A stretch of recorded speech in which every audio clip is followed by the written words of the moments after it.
नमस्ते, आस्था magazine news में आप सबका स्वागत है। मैं हूं स्मित सुजित्रा। देखते हैं आज की मुख्य खबरें। खुफिया जानकारी पाकिस्तान को भेजने का आरोपित पठानकोट से गिरफ्तार।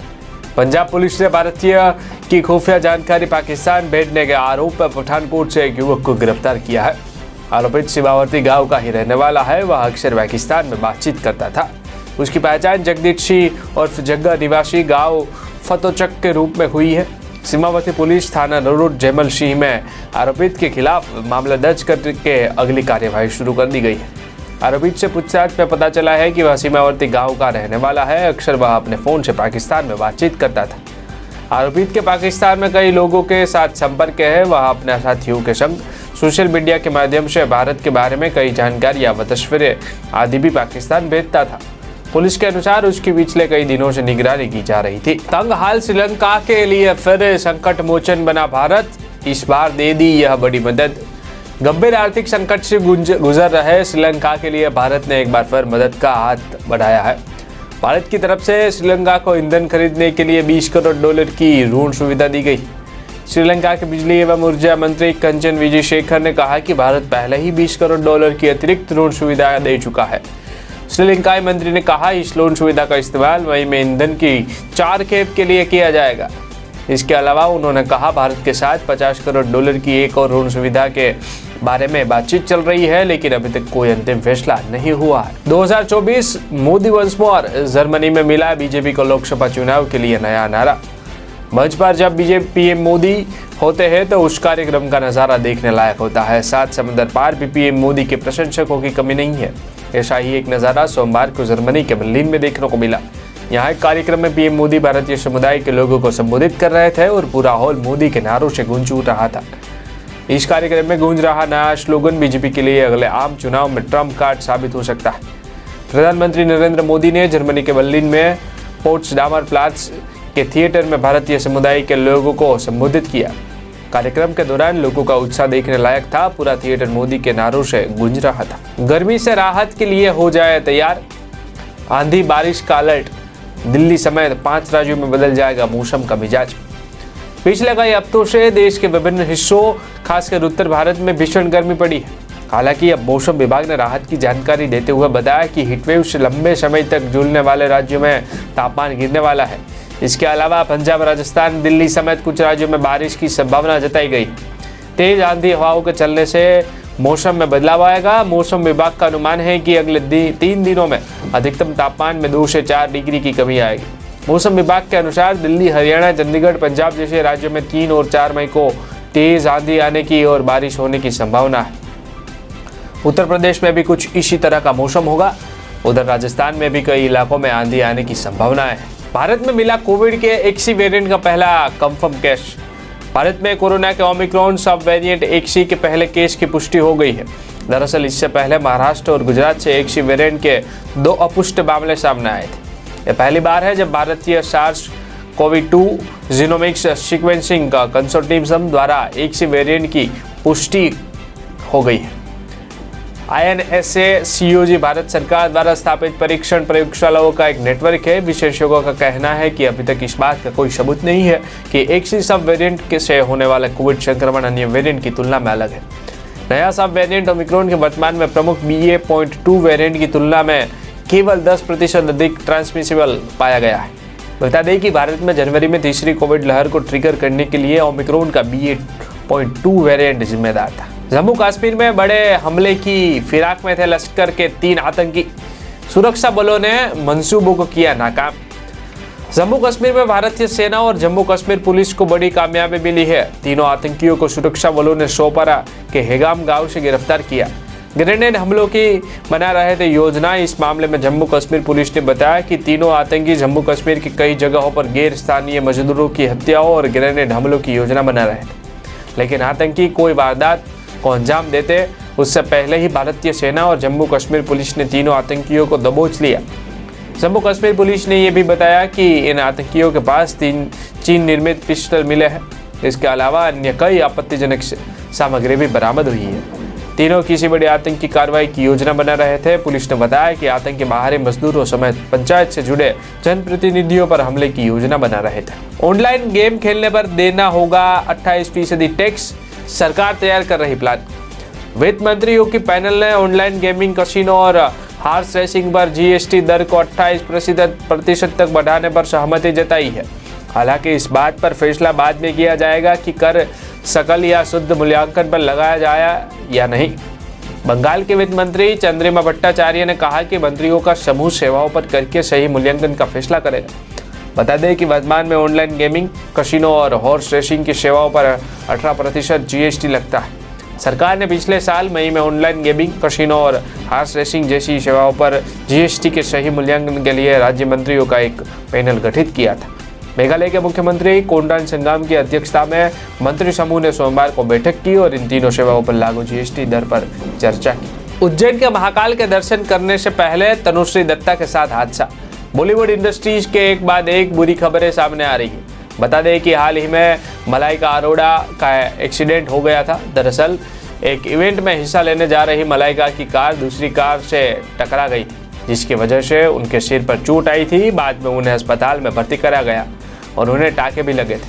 अब खबर है कि तनुश्री दत्ता भी हादसे का शिकार हो गई। सामने आ रही खबरों की माने तो तनुश्री उज्जैन में महाकाल के दर्शन करने मंगलवार सुबह पहुंची थी, लेकिन महाकाल जाते वक्त उनकी कार का ब्रेक फेल हो गया और वह हादसे का शिकार हो गई। हाफूस आम की कीमतों में आई भारी गिरावट, आवक बढ़ने से रेट होंगे भी कम। कृषि विशेषज्ञों ने अनुमान जताया था कि मई के महीने में हाफूस आम के साथ अन्य आमों की आवक बढ़ सकती है। उनका अनुमान सच होते दिख रहा है, क्योंकि एक बार फिर से बाजार में आवक बढ़ रही है। सीजन के शुरुआत से ही प्रकृति की अनियमितताओं ने आम के उत्पादन को प्रभावित किया है। बेमौसम बारिश और बढ़ती गर्मी के कारण इस साल बाजार में बिक्री के लिए आमों का आना संभव नहीं था, लेकिन आखिरकार अक्षय तृतीया के मौके पर हाफूस आम बाजार में आ गया है। वाशी सब्जी मंडी के बाजार में करीब 85 से 90 हजार पेटियां पहुंची हैं। राहुल गांधी का पार्टी करते वीडियो वायरल, नेपाल के मशहूर पब में दिखे, बीजेपी ने लगाए ऐसे आरोप। राहुल गांधी इस वक्त नेपाल के दौरे रहे हैं और खबरें कि वो अपने एक फ्रेंड की शादी में शामिल होने के लिए वहां आ गए हैं। इस बीच उनका एक वीडियो सोशल मीडिया पर तेजी से वायरल हो रहा है। इस वीडियो में वो काठमांडू के एक मशहूर pub Lord of the drinks में नजर आ रहे हैं। इसको लेकर बीजेपी ने कांग्रेस और राहुल गांधी पर निशाना साधा। इसको लेकर भाजपा नेता कपिल मिश्रा ने ट्वीट कर राहुल गांधी पर गंभीर आरोप लगाया है। उन्होंने ट्वीट किया, ये राहुल गांधी की निजी जिंदगी का मामला नहीं है। राहुल गांधी किसके साथ है? क्या चाइना के एजेंटों के साथ है? क्या राहुल गांधी जो ट्वीट करते हैं सेना के खिलाफ वो चाइना के दबाव में करते हैं? सवाल तो पूछे जाएंगे। सवाल राहुल गांधी का नहीं, देश का है। महाराष्ट्र पुलिस में दिखा राज ठाकरे का खौफ, कोर्ट के आदेश पर भी नहीं कर सकी गिरफ्तार। महाराष्ट्र नवनिर्माण सेना प्रमुख राज ठाकरे के खिलाफ सांगली की सिराला अदालत ने 6 अप्रैल को गैर जमानती वारंट जारी किया। अदालत ने अपने आदेश में मुंबई के पुलिस कमिश्नर को उन्हें गिरफ्तार कर पेश करने का निर्देश किया। इस आदेश के पश्चात भी मुंबई पुलिस महाराष्ट्र नवनिर्माण सेना प्रमुख के खिलाफ जारी आदेश पर अमल नहीं कर सका। दरअसल सांगली की सिराला मजिस्ट्रेट अदालत ने राज ठाकरे के खिलाफ गैर जमानती वारंट जारी किया। यह वारंट उनके खिलाफ दर्ज 2008 यूएएस भांडवी 143, धारा 109, 117 तथा बॉम्बे पुलिस एक्ट की धारा 135 व अन्य के तहत मुकदमे को लेकर जारी किया गया। किंग खान के बंगले के बाहर फैंस का हुजूम, ईद की मुबारकबाद देने पहुंचे लोग। देश और दुनिया में आज यानी 3 मई को बड़ी ही धूमधाम से ईद उल फितर का त्यौहार मनाया जा रहा है। भारत में भी इस त्यौहार की रौनक देखने को मिल रही। आम से लेकर खास तक हर कोई ईद के मुबारक मौके पर अपने परिवार और दोस्तों के साथ दावत और दुआओं को साझा कर रहा है। बी टाउन में भी ईद की रौनक देखने को मिल रही। इस बीच किंग खान के बंगले मन्नत के बाहर फैंस की भीड़ इकट्ठा हो गई है। पेपरासी विरल बयानी ने अपने इंस्टाग्राम पेज पर एक वीडियो शेयर किया है, जिसमें मन्नत के बाहर फैंस का हुजूम देखने को मिल रहा है। वीडियो में देखा जा सकता है कि शाहरुख के बंगले के बाहर काफी भीड़ जमा है, जिसे काबू करने के लिए पुलिस को तैनात किया गया है। केंद्रीय कर्मचारियों के लिए गुड न्यूज, बढ़ सकता है महंगाई भत्ता।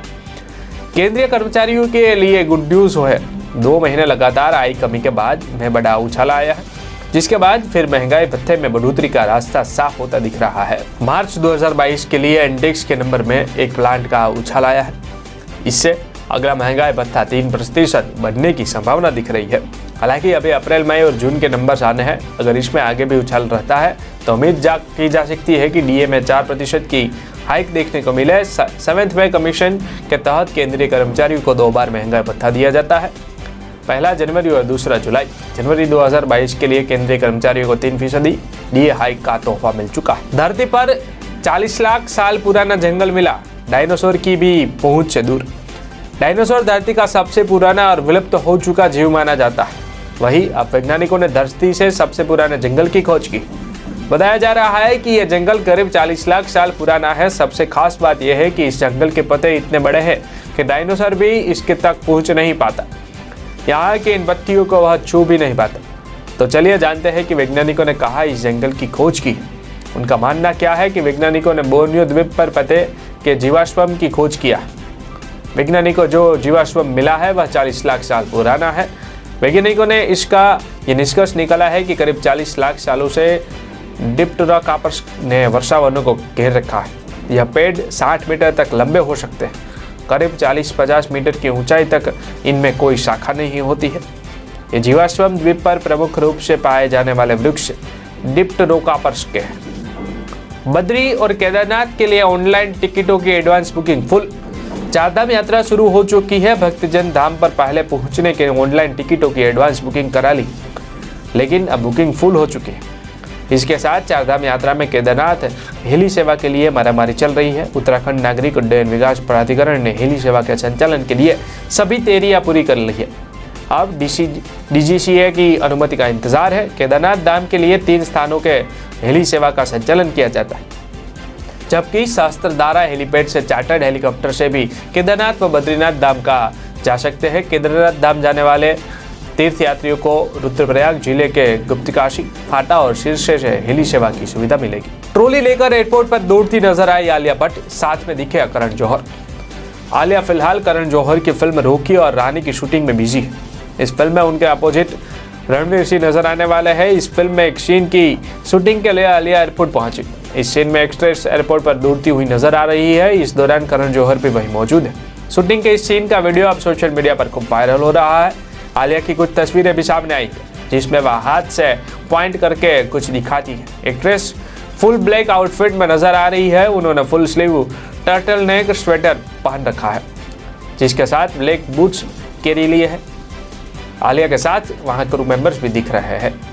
जम्मू ईद पर BSF और पाकिस्तान रेंजर्स ने एक दूसरे को मिठाई बांटी। सीमा सुरक्षा बल और पाकिस्तान रेंजर्स ने मंगलवार को ईद के मौके पर जम्मू क्षेत्र में अंतर्राष्ट्रीय सीमा पर मिठाइयों का आदान प्रदान किया।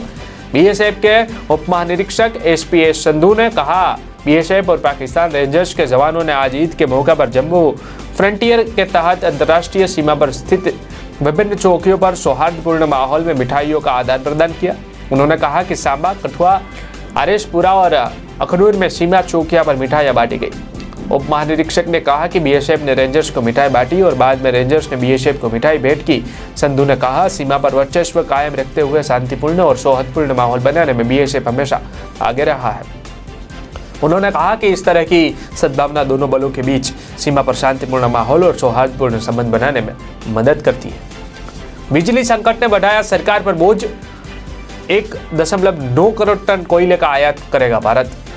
देश के कई राज्यों में पड़ रही भीषण गर्मी ने बिजली की खपत में भी इजाफा कर दिया, लेकिन कोयले की सप्लाई में कमी ने एक नया संकट पैदा कर दिया है और कई राज्यों में पावर कट हो रहा है। इस बीच सरकार संकट से निपटने के लिए कोयले के आयात को बढ़ाने पर विचार कर रही है। एक रिपोर्ट बताती है कि भारत जून तक विदेश में 1.9 करोड़ टन कोयले के आयात को लेकर काम कर रहा है।